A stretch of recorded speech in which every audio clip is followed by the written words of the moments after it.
કેશોદ જીવનદીપ પ્રસૂતિ ગૃહ and gynaec હોસ્પિટલમાં ફરિયાદી મહિલા કર્મચારી તરીકે ફરજ બજાવતી હતી. ડોક્ટરે મહિલાને ક્લિનિકલી ગોસ્પીસ બનાવવા કામગીરી સોંપતા મહિલાએ રાજીનામું ધરી દેતા જણાવતા ડોક્ટરે મહિલા સાથે અણછાજતું વર્તન કર્યું હતું. મહિલાએ રાજીનામાની વાત કરતા ડોક્ટરે મહિલાને અપશબ્દો કહી જ્ઞાતિ પ્રત્યે હળધૂત કરી હતી. પોલીસને ફરિયાદ આપતી વખતે મહિલાએ ડોક્ટર ઉપર ગંભીર આક્ષેપો કર્યા હતા.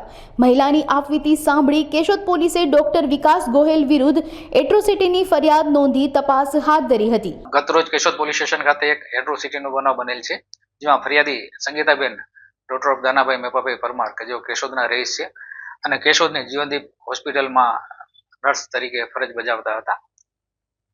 તેઓના હોસ્પિટલના ડોક્ટર શ્રી વિકાસભાઈ પરસોત્તમભાઈ ગોહેલ કે જેઓને તેઓને ગોસ્પીસ બનાવવાનું કહેતા તેઓને કીધું કે અમારે નોકરી અહીંયા નથી કરવી.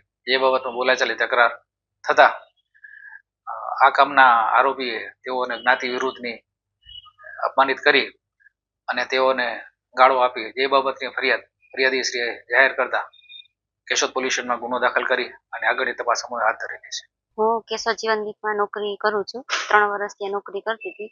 એ દરમિયાન અમારા સ્ટાફમાં અવારનવાર નોકઝોક થતી હતી, સાહેબ જોડે થતી હતી.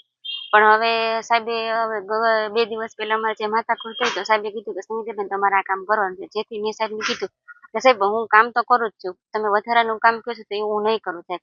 જેથી મેં સાહેબને એવું કહ્યું કે સાહેબ હવે મારે નોકરી નથી કરવી, મારે 1લી તારીખથી તમે મારો હિસાબ કરી દો, મારે નોકરી નથી કરવી. જેથી સાહેબ ઉશ્કેરાઈ અને મને એવું કીધું કે તું પગતીની થામાં તું શેની પગતાઈ કરે અને તારા જેવી તો મને 1000 મળી જાય, 18 મળી જાય અને એમ કહીને મને જ્ઞાતિ પ્રત્યે અડધો કરીને મને કાઢી મૂકે છે.